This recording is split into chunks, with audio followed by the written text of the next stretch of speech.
Hello students. यह है आपका अपना YouTube channel MD Danish mathematics classes और मैं आपका teacher engineer MD Danish sir. देखिए, इससे पहले सिर्फ मेरे चैनल पर मैथमेटिक्स पढ़ाई जाती थी।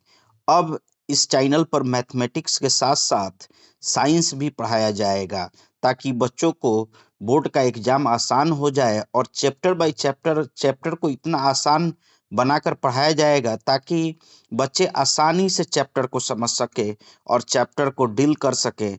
तो देखिए, आज हम केमिस्ट्री का पहला chapter NCERT based class tenth NCERT based chapter पहला चैप्टर पहला चैप्टर जो है केमिस्ट्री का, केमिकल रिएक्शंस एंड इक्वेशंस, इसको पढ़ाने जा रहे हैं, जो बहुत वीवीआई को चैप्टर है।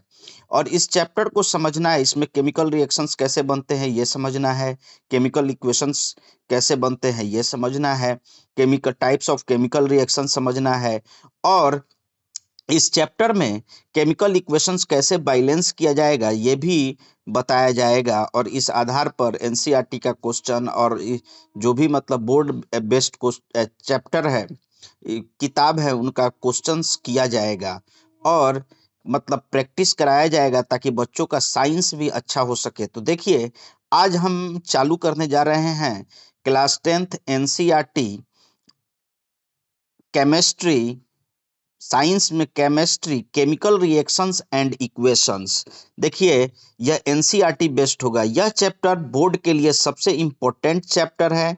यह चैप्टर बोर्ड के लिए सबसे इम्पोर्टेंट चैप्टर में से एक है। इंजीनियर एमडी दानिश सर के साथ इस कंप्लीट वीडियो गाइड में हम केमिकल रिएक्शन की डिफिनीशन से लेकर रेडॉक्स रिएक्शन तक सब कुछ स्टेप बाय स्टेप समझेंगे, सिंपल लैंग्वेज में, मेमोरी ट्रिक्स के साथ। देखिए, यूट्यूब चैनल है एमडी दानिश मैथमेटिक्स क्लासेस, लेकिन अब इस पर जो पढ़ाई होगी वो साथ साथ मतलब साइंस भी पढ़ाई होगी। और मेरा व्हाट्सअप नंबर है 9504509308। यहाँ पर व्हाट्सअप नंबर है। देखिए, अगला चैप्टर्स का ओवरव्यू मैं करा दूं। चैप्टर्स का ओवरव्यू, चैप्टर्स का ओवरव्यू क्या होगा तो इसको समझिए। चैप्टर्स का overview, chapter overview and board weightage. देखिए, इस चैप्टर से बोर्ड एग्जाम में टोटल 15 मार्क्स तक के सवाल आते हैं। यह चैप्टर केयरफुली पढ़ना बहुत ज़रूरी है। नीचे दिए गए टेबल से समझो और टॉपिक में कितने मार्क्स आते हैं समझिए कि इस चैप्टर का वेटेज क्या है और बोर्ड एग्जाम में इस चैप्टर से कितना मार्क्स आता है। तो सीरियल नंबर वन यहाँ पर समझिए। सीरियल नंबर वन में क्या हो गया तो देखिए, पहला इस चैप्टर में वेटेज क्या है, chemical reactions, definitions and science.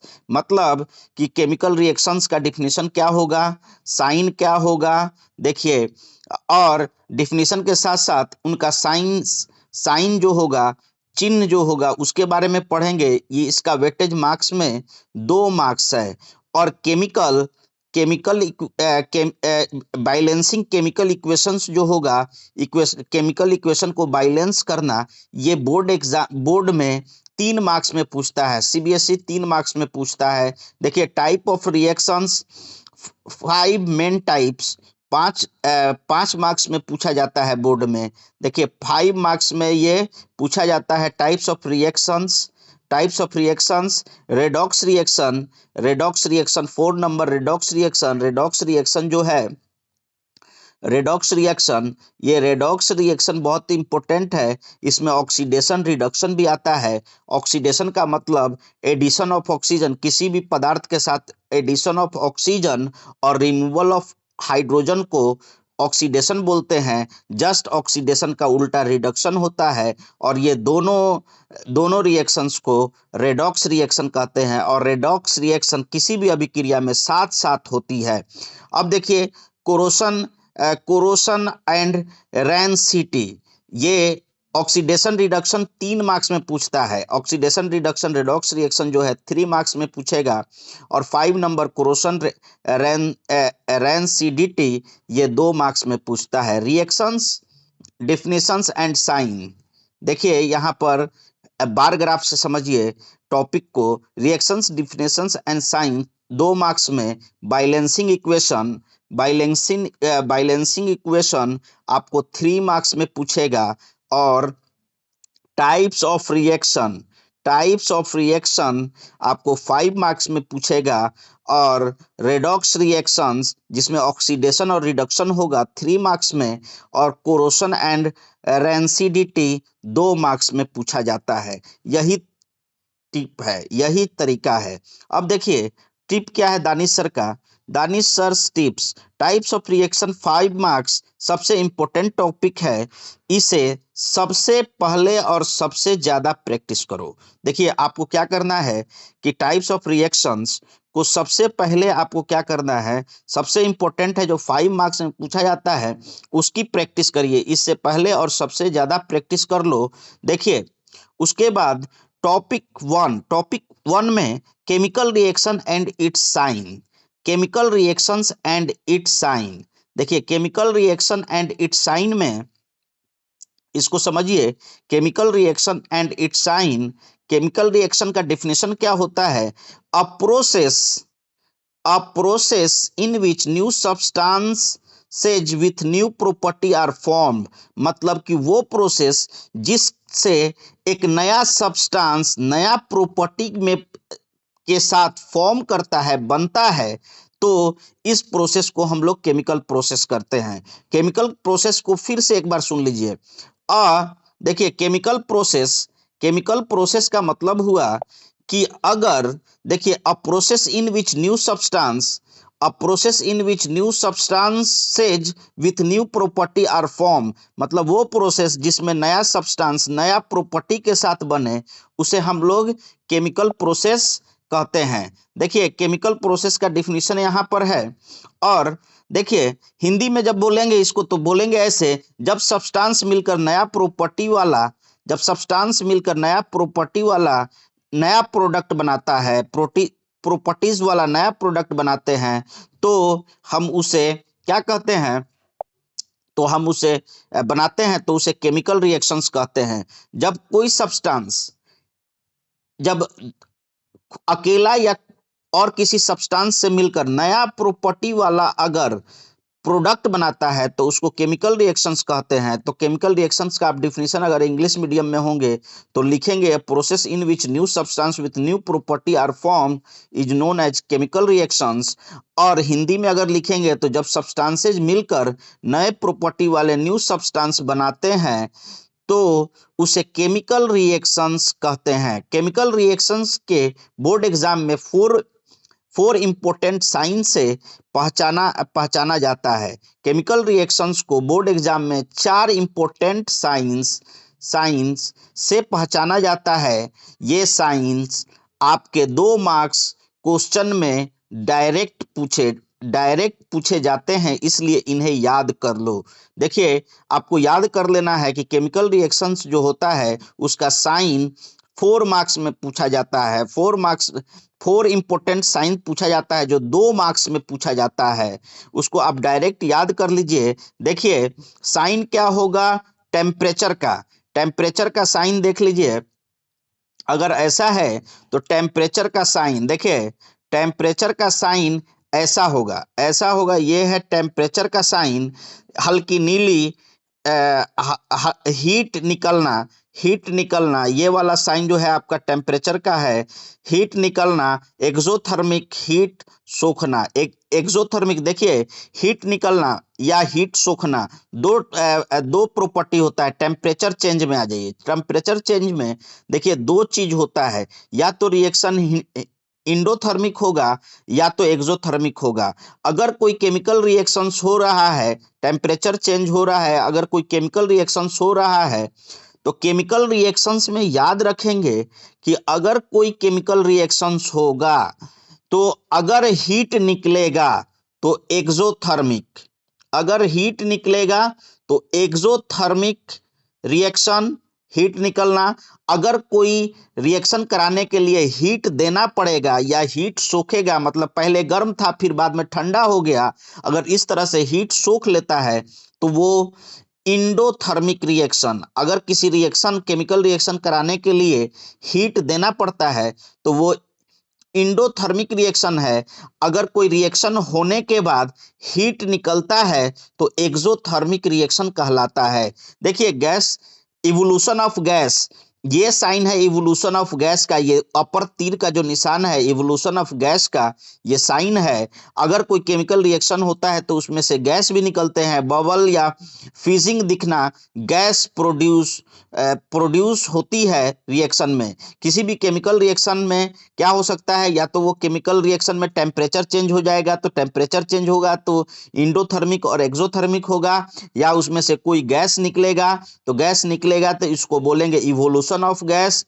वो ऊपर एरो की तरह से दिखाया जाएगा रिएक्शन में, जो दिखाएगा कि केमिकल रिएक्शन से गैस क्या हो रहा है, इवोल्यूशन हो रहा है। तो हमारा केमिकल रिएक्शंस में क्या हो सकता है, टेम्परेचर चेंज हो सकता है, गैस निकल सकता है, कलर चेंज, मतलब कोई नया सब्सटेंस बना तो कलर चेंज हो सकता है, कलर चेंज हो सकता है। जैसे कलर चेंज का ये साइन है, देखिए यहाँ पर ये साइन जो दिया हुआ है कलर चेंज के लिए इस्तेमाल केमिकल रिएक्शन में किया जाता है।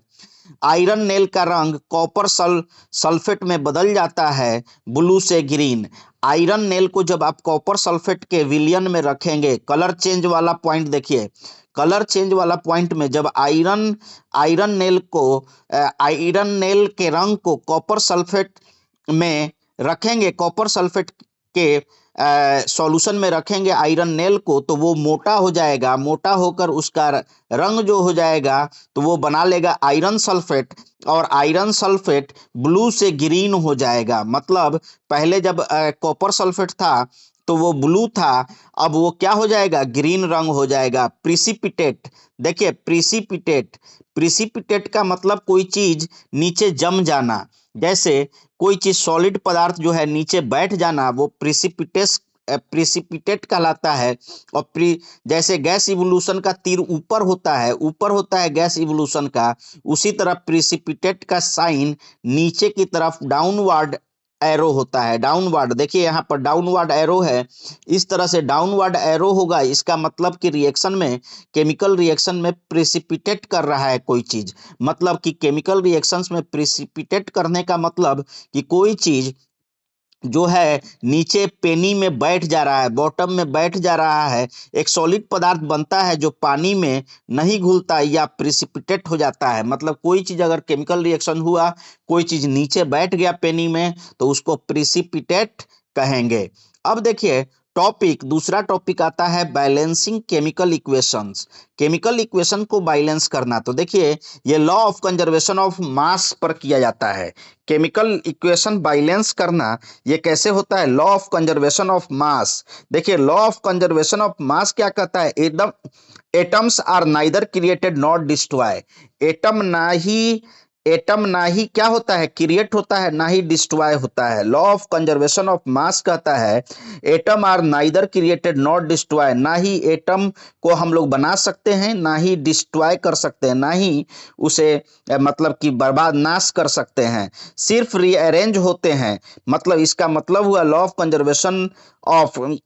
कंजर्वेशन ऑफ मास का मतलब हुआ कि जो मतलब कि हमारा एटम्स होते हैं वो सिर्फ रीअरेंज करके नया पदार्थ बना सकते हैं। इसका मतलब है कि रिएक्शन के पहले और बाद में एटम्स की टोटल नंबर सेम रहती है, इसलिए हम इक्वेशंस को बैलेंस करते हैं। मतलब कोई रिएक्शंस हो रहा है, अगर कोई रिएक्शंस हो रहा है और रिएक्शंस होने के बाद, रिएक्शन होने से पहले अगर उन एटमों की संख्या और रिएक्शन होने के बाद अगर एटम की संख्या सेम रहेगी तो उसको बैलेंस इक्वेशन कहते हैं, या बैलेंस हम करते हैं। मतलब हम स्केलेटन इक्वेशन लिखेंगे, लॉ ऑफ कंजर्वेशन ऑफ मास के हिसाब से बैलेंस करते हैं। मतलब कोई मतलब कि इक्वेशन लिखे, केमिकल रिएक्शंस लिखे, और रिएक्शन लिखने के बाद उसका सिंबल दिए, सिंबल देने के बाद क्या करेंगे, उनके दोनों तरफ के एटमों की संख्या बराबर करेंगे। अगर एलएचएस में हाइड्रोजन है तो आरएचएस में भी हाइड्रोजन उतना ही नंबर में होना चाहिए। अगर मतलब कि तीर के पहले रिएक्टेंट साइड में अगर ऑक्सीजन जितना है, वही प्रोडक्ट साइड में उतना ही ऑक्सीजन होना चाहिए। मतलब दोनों तरफ LHS और RHS दोनों साइड में एरो के LHS और RHS मतलब कोई भी रिएक्शन जो होगा एरो के LHS में और RHS में मतलब रिएक्टेंट साइड और प्रोडक्ट साइड में नंबर ऑफ एटम्स किसी भी एलिमेंट का समान होना चाहिए, बराबर होना चाहिए, तब उसको बैलेंस इक्वेशन कहते हैं। देखिए मेमोरी ट्रिक, जो आया वही गया, मतलब एटम्स कभी गायब नहीं होते हैं। MD दानिश सर, देखिए एटम्स कभी गायब नहीं होते, वही एटम रीअरेंज होकर नया नया पदार्थ बनाते हैं, वही एटम्स रीअरेंज होकर नया पदार्थ को क्या करते हैं, बनाते हैं। याद रखिएगा, पहला, नीचे 3 मोस्ट इंपोर्टेंट बैलेंस इक्वेशन है जो बोर्ड एग्जाम में बार बार आते हैं, इन्हें जरूर याद रखिए। बोर्ड एग्जाम में बार बार ये नीचे दिए गए इक्वेशंस आते हैं। देखिए ये बैलेंस किया हुआ है। वाटर फॉर्मेशन, वाटर फॉर्मेशन कैसे होगा, तो 4H2 + 2O2 राइट साइड, देखिए प्लस ये बैलेंस होगा। देखिए यहाँ पर 4H2 + 2O2 ये हो जाएगा H2O, ये बैलेंस करेंगे। देखिए वाटर फॉर्मेशन, वाटर अगर इसका स्केलेटन इक्वेशन लिखेंगे तो H2 + O2, देखिए इसका स्केलेटन इक्वेशन लिखेंगे तो लिखेंगे H2 + O2 गिव्स H2O, और उसको बैलेंस करेंगे तो 4H + 2O वो हो जाएगा लेफ्ट साइड में, राइट साइड में होगा 4H2O, 4H2O ये बैलेंस करेंगे, वाटर फॉर्मेशन होता है।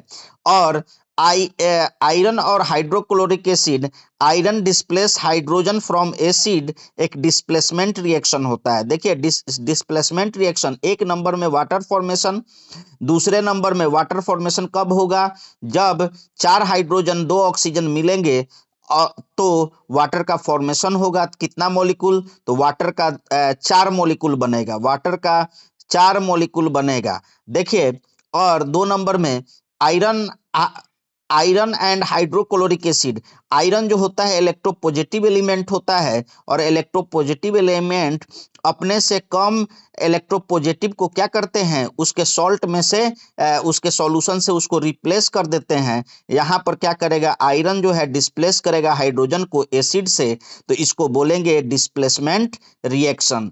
मतलब Fe + HCl, Fe + HCl gives FeCl2 + H2 ये देगा, मतलब हाइड्रोजन को डिस्प्लेस कर देगा। फोटोसिंथेसिस, देखिए तीसरा चीज फोटोसिंथेसिस, केमिकल, ये भी केमिकल रिएक्शंस है। सन एज अ कैटलिस्ट, कैटलिस्ट का काम, सनलाइट जो होता है कैटलिस्ट का काम करता है। कैटलिस्ट का मतलब समझिए, कैटलिस्ट जो होता है खुद केमिकल रिएक्शंस में भाग नहीं लेते हैं। फोटोसिंथेसिस के लिए ये साइन का यूज करते हैं क्योंकि ये ग्रीन कलर के पेड़ों में होता है। और फोटोसिंथेसिस जो होता है उसमें उसमें क्या होता है, सनलाइट कैटलिस्ट का काम करता है। कैटलिस्ट वो होता है जो खुद अभिक्रिया में भाग नहीं लेता है, केमिकल रिएक्शंस में भाग नहीं लेता है, लेकिन केमिकल रिएक्शंस को फास्ट कर देता है, मतलब उत्प्रेरक का काम करता है। जैसे मान लीजिए कि 2 आदमी झगड़े कर रहे हैं और वो मुंह से हल्का फुल्का बातचीत करके झगड़ा कर रहे हैं, मतलब हल्का फुल्का बातचीत कर रहे हैं और वो उग्र नहीं हो रहे हैं। कोई आदमी आया जो कैटलिस्ट का काम किया, कैटलिस्ट का क्या करेगा, कुछ उकसाएगा, इधर भी कुछ उसको भी उकसाएगा, और उकसाने के बाद झगड़ा के रेट को क्या करेगा, बढ़ा देगा, जिससे मारपीट ज्यादा हो जाएगा। तो क्या होगा कि इससे क्षति पहुंचेगा। यही चीज कैटलिस्ट करता है रिएक्शन में। वो क्या करता है कि अगर कोई एलिमेंट या एटम्स या कंपाउंड आपस में रिएक्शन धीरे धीरे करते हैं तो कैटलिस्ट डालने से उसका रिएक्शन का रेट क्या हो जाता है, फास्ट हो जाता है। तो यहाँ पर फोटोसिंथेसिस में सनलाइट जो होता है वो कैटलिस्ट का काम करता है, जो क्या करेगा, plant make food from CO2 + water and water, मतलब जो प्लांट होंगे, पेड़ पौधे जमीन से वाटर और मिनरल लेंगे और वायुमंडल से CO2 कार्बन डाइऑक्साइड गैस लेंगे और अपने अंदर भोजन ग्लूकोज बनाएंगे अपने बॉडी में, जो अपने लिफ में जहां क्लोरोफिल मौजूद होगा। तो ये प्रक्रिया जो हुआ फोटोसिंथेसिस हुआ। अब देखिए topic 3 types of reactions by Danish sir's trick. देखिए बोर्ड एग्जाम में 5 मार्क्स के रिएक्शंस बोर्ड एग्जाम में 5 मार्क्स रिएक्शंस के टाइप से आते हैं। हर टाइप एक हिंदी मेमोरी ट्रिक के साथ याद करो। देखिए, एक बार ट्रिक याद हो जाएगी फिर भूलेंगे नहीं। नीचे टेबल और विजुअल दोनों दिए हैं। देखिए, पहला बात समझिए कि बोर्ड एग्जाम में जो टाइप्स ऑफ रिएक्शंस आता है, टाइप्स ऑफ रिएक्शंस वो 5 मार्क्स में आता है और इसको हिंदी मेमोरी ट्रिक से याद आपको करना है। कैसे याद करना है? तो देखिए, type of reaction combination. Combination का मतलब होता है जोड़ना। जब दो चीज मिलकर एक हो जाए तो कॉम्बिनेशन। देखिए, जब दो चीज मिलकर एक हो जाए तो कॉम्बिनेशन रिएक्शन मतलब जोड़ना। हिंदी में मीनिंग लगाइएगा जोड़ना। जब दो चीज मिलकर जुट जाए, 2 1 हो जाए, तो सिंपल में टू दो चीज मिलकर एक हो जाए तो आपका ये रिएक्शन को बोलेंगे कॉम्बिनेशन रिएक्शन। जैसे CaO प्लस H2O, जैसे कैल्शियम ऑक्साइड और जल वाटर मिलकर कैल्शियम हाइड्रोक्साइड बना रहा है। मतलब कैल्शियम ऑक्साइड एक और वाटर दूसरा, दोनों मिलकर क्या बनाया? कैल्शियम हाइड्रोक्साइड एक एक पदार्थ बनाया। मतलब दो पदार्थ मिलकर एक पदार्थ बनाया तो इसको बोलेंगे कॉम्बिनेशन रिएक्शन। डिकम्पोजिशन का मतलब, देखिए, कॉम्बिनेशन का मतलब जुड़ना, डिकम्पोजिशन का मतलब टूटना। टूटना मतलब एक दो हो जाना, एक दो या दो से अधिक हो जाना। मतलब एक चीज है, एक कंपाउंड है, वो टूट कर दो या दो से अधिक कंपाउंड हो जाएगा। जैसे 1 2 और मोर, 1 से 2 और मोर हो जाएगा। जैसे कैल्शियम ऑक्साइड को जब गर्म करते हैं तो कैल्शियम कार्बोनेट को जब गर्म करते हैं तो ये कैल्शियम ऑक्साइड और कार्बन डाइऑक्साइड में टूट जाता है। मतलब ये एक है, ये दो में टूट गया तो ये डिकम्पोज हुआ। डिकम्पोज का मतलब होता है टूटना। डिकम्पोज दो तरीका से होता है, या तो इलेक्ट्रोलाइसिस से या तो हीट करने से। तो यहाँ हीटिंग इफेक्ट हुआ है। मतलब कैल्शियम कार्बोनेट को जब हीट करते हैं तो क्या होता है? कैल्शियम ऑक्साइड और CO2 कार्बन डाइऑक्साइड में टूट जाता है। तो एक से दो हो गया तो डिकम्पोजिशन। डिस्प्लेसमेंट में अपने से लेस रिएक्टिव मेटल्स को हाई रिएक्टिव मेटल्स क्या करते हैं? मतलब हाई रिएक्टिव मेटल्स अपने से लेस रिएक्टिव मेटल को डिस्प्लेस कर देते हैं। जैसे देखिए, यहाँ पर less reactive pushes less reactive. धक्का मारना, धक्का मारना हिंदी में याद रखिएगा। धक्का, डिकम्पोजिशन मीन्स तोड़ना और डिस्प्लेसमेंट मीन्स धक्का मारना। धक्का मारना, यहाँ पर देखिए CuSO4 में Zn हमारा इलेक्ट्रोपॉजिटिव एलिमेंट है, Cu भी इलेक्ट्रोपॉजिटिव एलिमेंट है, लेकिन Zn का इलेक्ट्रोपॉजिटिविटी ज्यादा है, ये हाई रिएक्टिव है, Cu कम रिएक्टिव है। तो Zn क्या करेगा? अपने अंदर से Cu को हटा देगा। CuSO4 में से CuSO4 कॉपर सल्फेट में से कॉपर को हटा देगा और खुद जाकर जिंक जो है SO4 के साथ मिलकर जिंक सल्फेट बनाएगा और Cu डिस्प्लेस हो जाएगा। मतलब Cu पहले SO4 के साथ मिला हुआ था, अब क्या होगा? जिंक के द्वारा उसको Cu को हटा दिया गया। अब जिंक हटाकर SO4 के साथ खुद ZnSO4 बना लिया और ZnSO4 जो है उसको जिंक सल्फेट बोलते हैं और Cu अकेला हो गया तो ये डिस्प्लेसमेंट। तो इसको बोलते हैं सिंगल डिस्प्लेसमेंट। इसको बोलते हैं सिंगल डिस्प्लेसमेंट। देखिए, यहाँ पर Zn जो है यहाँ पर Cu को हटा दिया तो ये सिंगल डिस्प्लेसमेंट हुआ, सिंगल डिस्प्लेसमेंट। और देखिए, डबल डिस्प्लेसमेंट कहने का मतलब स्वैपिंग मतलब एक्सचेंज। देखिए, स्वैपिंग मतलब एक्सचेंज ऑफ आयंस। आयंस का क्या होगा? जैसे Na2SO4 और BaCl2, इसमें इस सोडियम जो है अपने से लेस रिएक्टिव को हटा देगा, Ba को हटा दिया और NaCl बनाया। देखिए, Na2SO4 में सोडियम है, वो क्या किया? BaCl2 में से ये यहाँ पर हाई रिएक्टिव इलेक्ट्रोनिगेटिव है, सोडियम हाई रिएक्टिव इलेक्ट्रोपॉजिटिव है। सोडियम हाई रिएक्टिव इलेक्ट्रोपॉजिटिव है तो ये क्या करेगा? सोडियम अपने जैसे हाई रिएक्टिव इलेक्ट्रोनिगेटिव एलिमेंट के साथ जुट जाएगा और NaCl बनाएगा।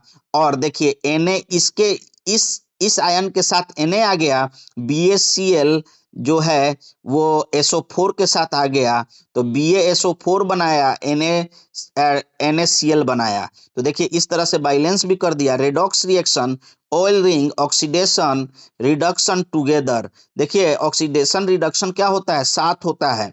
ऑक्सीडेशन रिडक्शन का मतलब समझिए, ऑक्सीडेशन का मतलब होता है, ऑक्सीडेशन का मतलब होता है, देखिए ऑक्सीडेशन का मतलब होता है एडिशन ऑफ ऑक्सीजन और रिमूवल ऑफ हाइड्रोजन। अगर किसी पदार्थ में, किसी पदार्थ से अगर ऑक्सीजन हट जाता है, अगर किसी पदार्थ से ऑक्सीजन हट जाता है तो क्या होता है, अगर किसी पदार्थ से ऑक्सीजन जाकर जुट जाता है तो वो होता है ऑक्सीडेशन, या वहां से हाइड्रोजन रिमूव कर जाए। अगर रिमूवल ऑफ हाइड्रोजन मतलब अगर किसी पदार्थ से हाइड्रोजन निकल जाए तो ऑक्सीडेशन, अगर किसी पदार्थ में ऑक्सीजन जुट जाए तो ऑक्सीडेशन।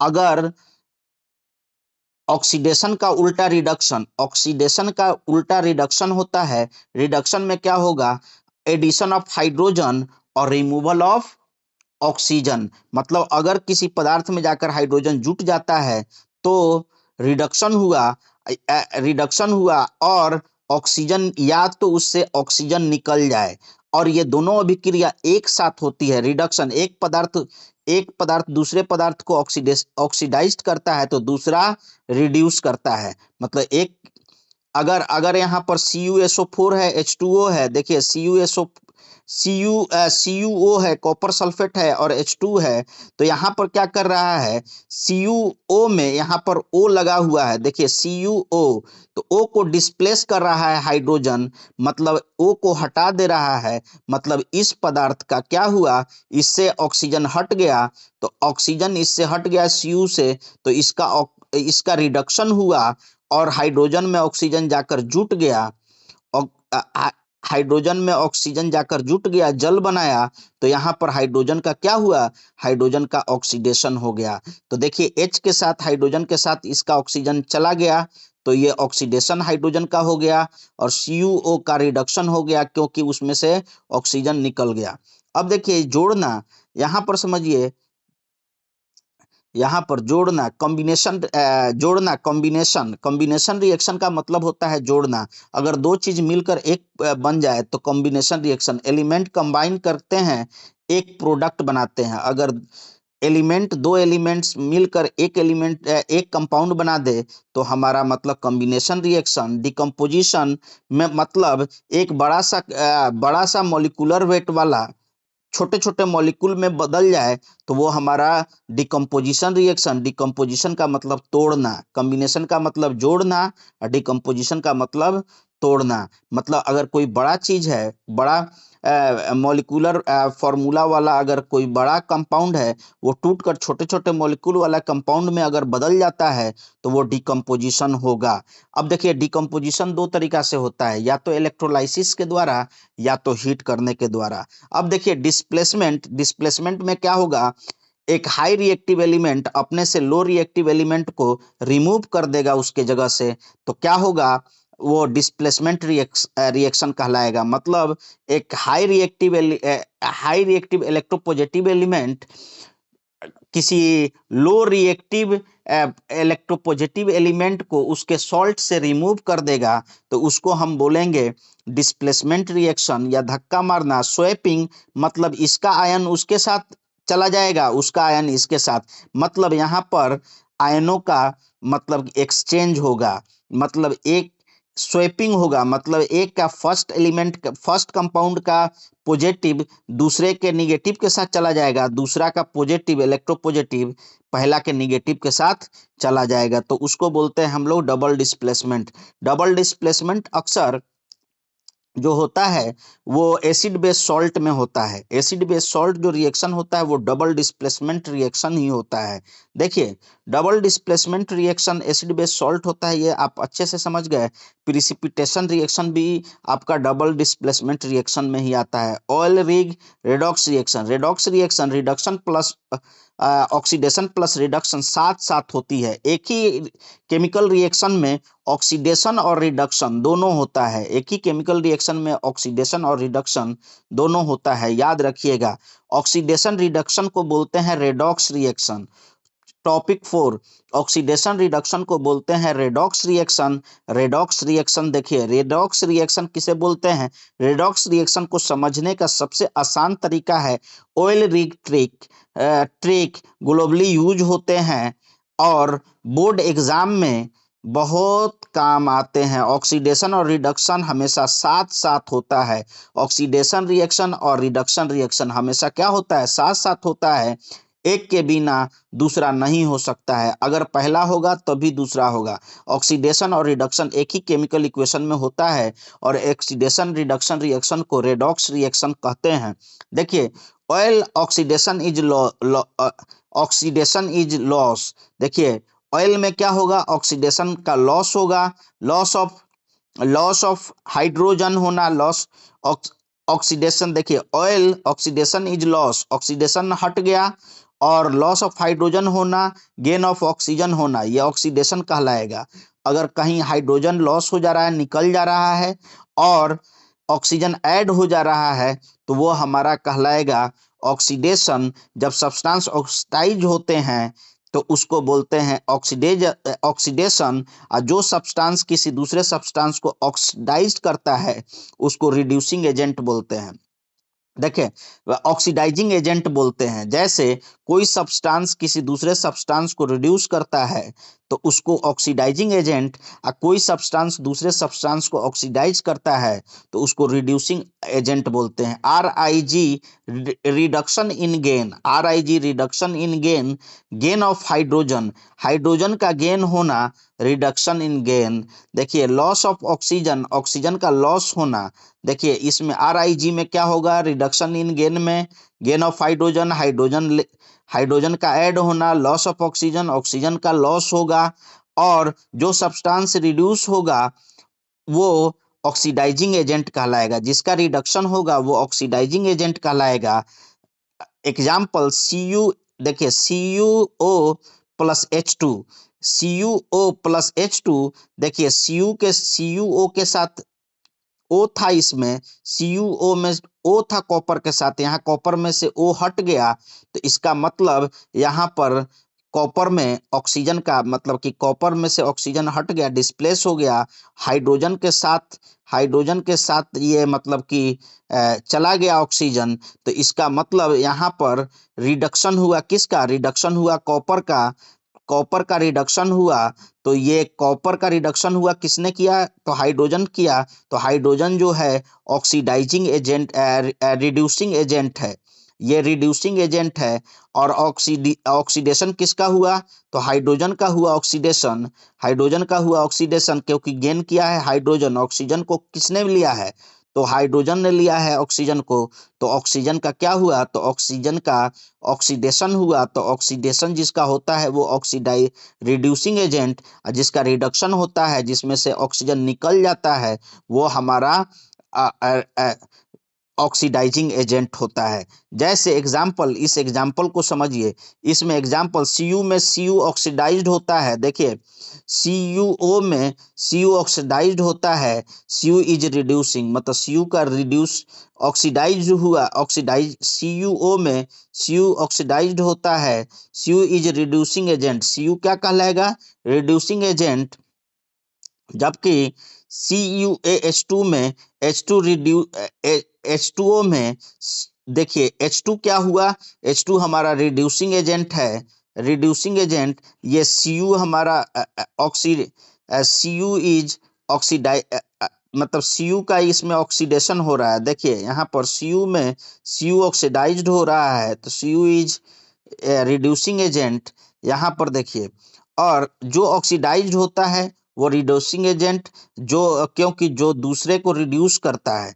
देखिए, जो ऑक्सीडाइज्ड होता है वो रिड्यूसिंग एजेंट होता है क्योंकि वो दूसरे को रिड्यूस करता है।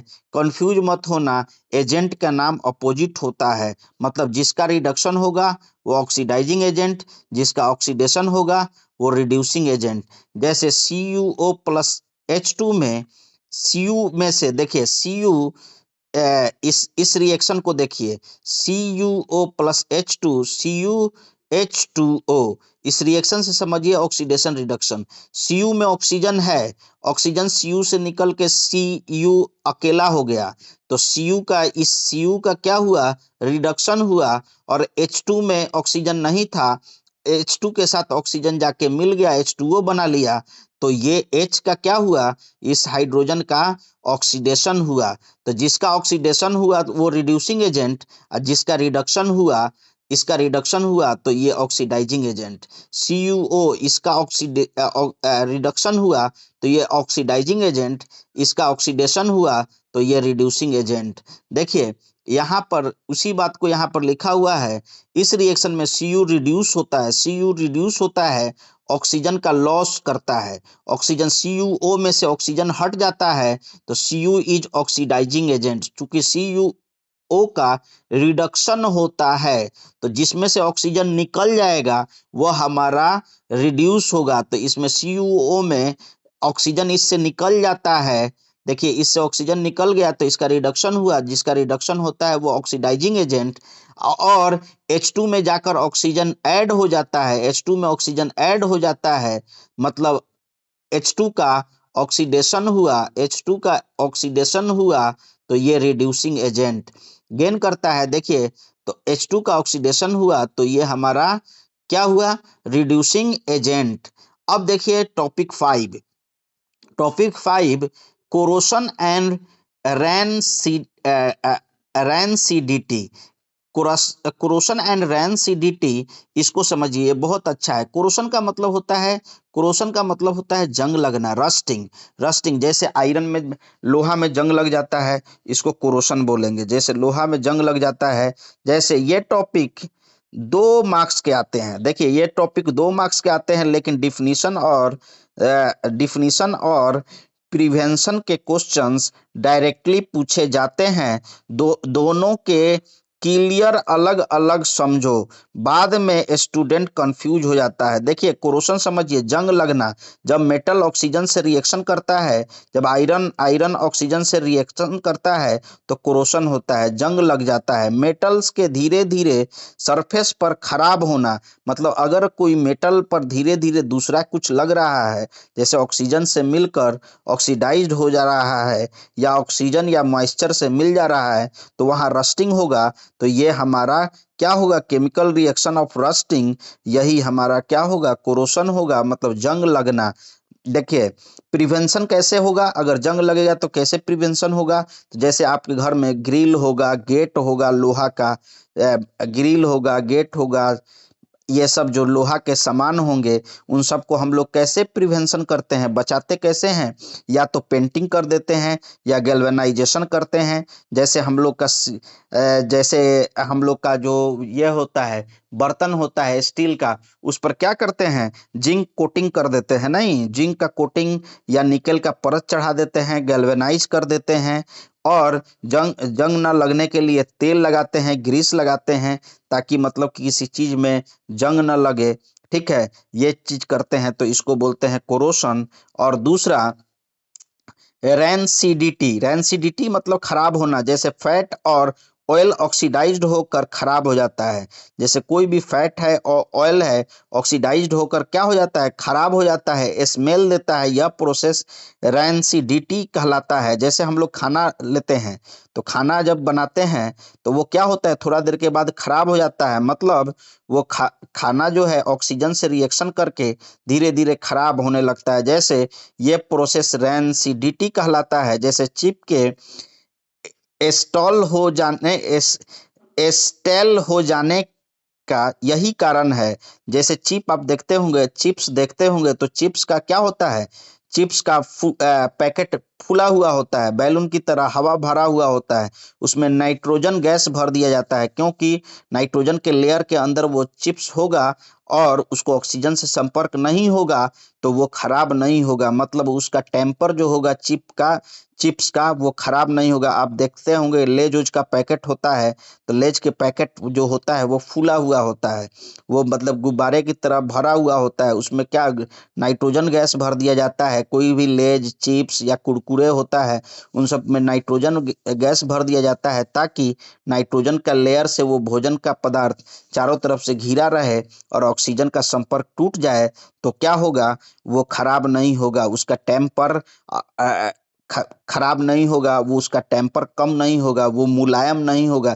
जैसे लेज है चिप्स है, उसके अंदर जब ऑक्सीजन नाइट्रोजन गैस का लेयर लगा होता है तो आप देखते होंगे कि वो खराब नहीं होता है, उसका मतलब टेम्पर मौजूद रहता है। और किसी का फट गया या पचक गया तो वो देखिएगा वो मुलायम हो जाएगा, नर्म हो जाएगा।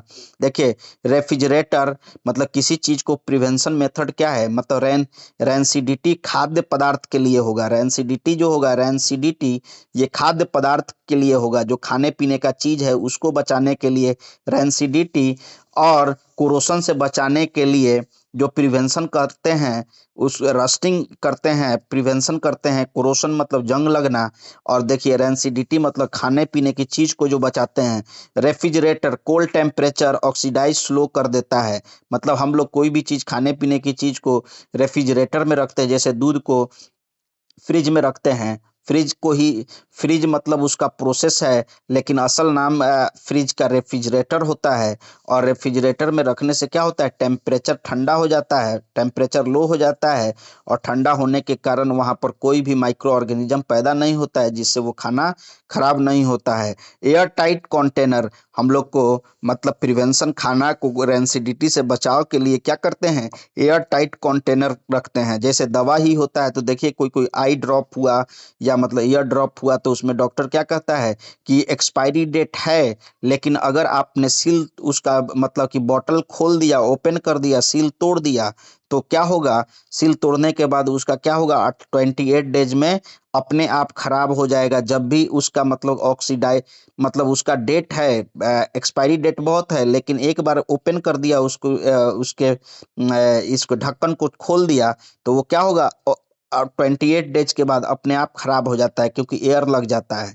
तो उसी तरह एयर टाइट कंटेनर में बंद करके रखा जाता है। जैसे आप देखते होंगे कि कोई भी सिरका उरका है या मतलब कि कोई भी लिक्विड है या मतलब कोई स्लाइस उलाइस माजा उजा, इन सबको टाइट करके रखा जाता है। क्यों? क्योंकि बाहर का एयर न लगे। एंटीऑक्सीडेंट केमिकल प्रिजर्वेटिव ऐड किए जाते हैं, मतलब एंटीऑक्सीडेंट के लिए, मतलब ऑक्सीजन से रिएक्शन ना हो या धीरे धीरे रिएक्शन करे, उसमें खाने पीने की चीज में एंटीऑक्सीडेंट मिला दिया जाता है, प्रिजर्वेटिव मिला दिया जाता है। जैसे कोई भी खाने वाले पीने वाला चीज है, सोडियम बेंजोआइड नाम का प्रिजर्वेटिव मिला दिया जाता है। जैसे आप देखते होंगे कि अचार उचार में तेल डाल दिया जाता है ज़्यादा मात्रा में, इसलिए क्योंकि तेल में डूबा रहेगा तो वो ऑक्सीजन के संपर्क में नहीं आएगा तो अचार खराब नहीं होगा।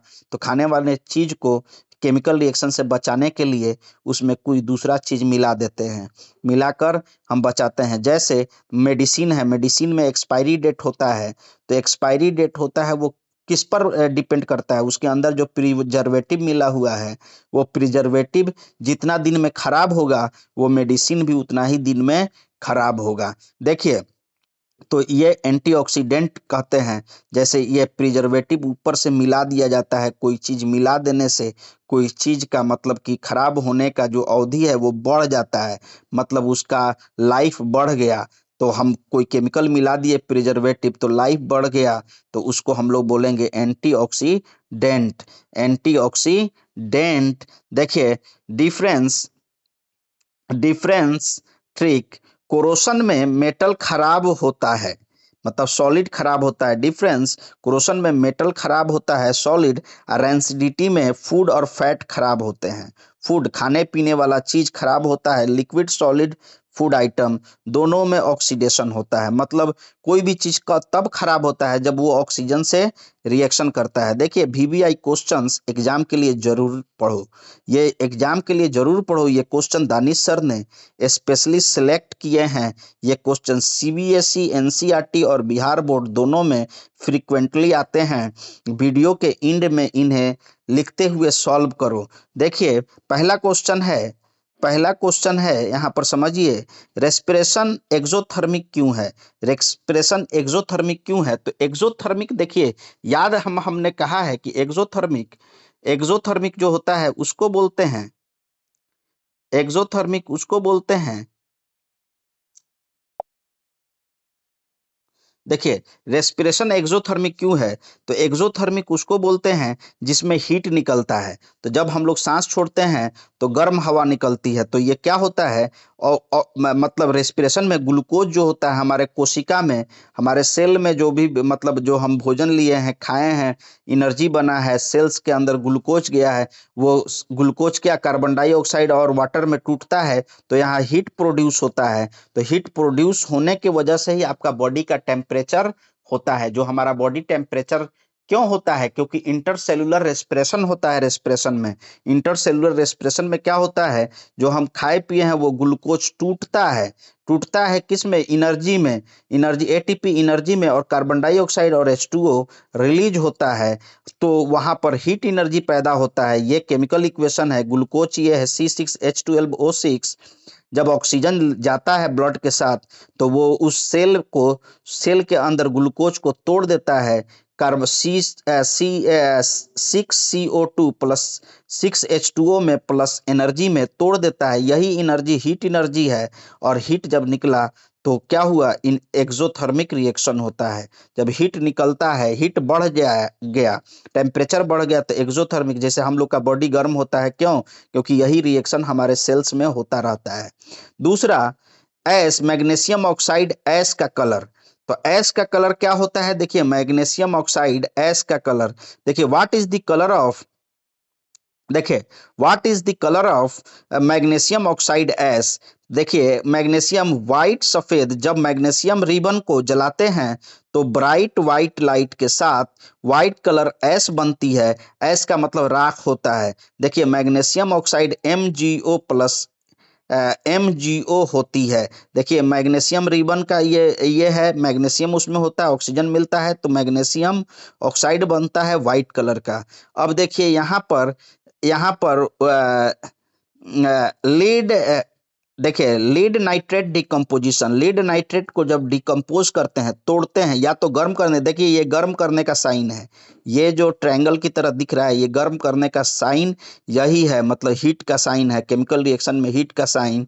देखिए right white the balance equation for the decomposition lead, यह एक थर्मल डिकम्पोजिशन है। थर्मल मतलब गर्म करना, रिएक्शन है, हीट से कंपाउंड टूट जाता है तो प्रोडक्ट लीड ऑक्साइड और yellow solid nitrogen dioxide brown gas निकलता है। ये चीज होता रहता है। देखिए रिवीजन ट्रिक क्या है, क्विक रिवीजन कैसे करेंगे, सारी ट्रिक एक जगह। देखिए एग्जाम से पहले एक बार यह रिवीजन कार्ड जरूर देखो। ये रिवीजन कार्ड दानिश सर ने बनाया है, दानिश सर की सारी मेमोरी ट्रिक एक ही जगह।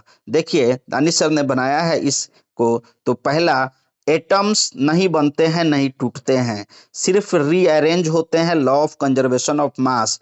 मतलब रिएक्शन से पहले जितना एटम होगा वही केमिकल रिएक्शन के बाद भी वो एटम उतना ही मात्रा में होगा, लेकिन रीअरेंजमेंट होगा, रीअरेंज होगा। मतलब दोनों पलड़ा में, ये तराजू देख रहे हो, दोनों पलड़ा में बराबर। मतलब अगर मान लीजिए कि हम बोले कि जितना मतलब रिएक्शन से पहले रिएक्टेंट होगा उतना ही केजी रिएक्शन के बाद प्रोडक्ट मिलेगा। मतलब सम ऑफ प्रोडक्ट और सम ऑफ रिएक्टेंट दोनों का वेट मास बराबर होगा। देखिए तो ये लॉ ऑफ, फिर उसके बाद जोड़ना, कॉम्बिनेशन मतलब ए और बी दो एलिमेंट है, मिलकर ए बी बन गया, तो दो चीज मिलकर एक बन गया, तो जोड़ना कॉम्बिनेशन रिएक्शन, तोड़ना मतलब डिकम्पोजिशन रिएक्शन। जब एक बड़ा मॉलिक्यूल है वो टूटकर छोटे छोटे मॉलिक्यूल में बन गया तो वो हमारा डिकम्पोजिशन हुआ। डिकम्पोजिशन मीन्स तोड़ना, धक्का देना।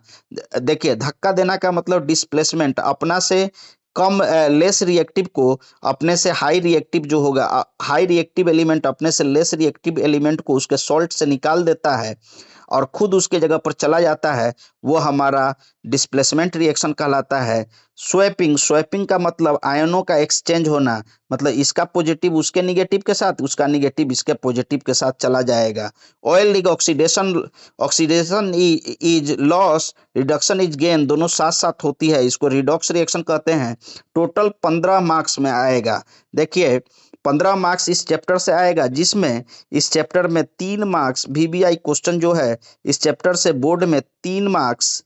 देखिए टाइप्स ऑफ रिएक्शन से 5 मार्क्स, प्रिवेंशन टॉपिक से, कोरोशन एंड रेंसिडिटी दोनों से 2 मार्क्स, VBI केमिकल इक्वेशंस को बैलेंस करने वाला या मतलब फोटोसिंथेसिस या वाटर आयन आयरन HCl, ये सबसे 3 मार्क्स। देखिए all the best from Danish sir, MD Danish mathematics classes, WhatsApp number 9504509308।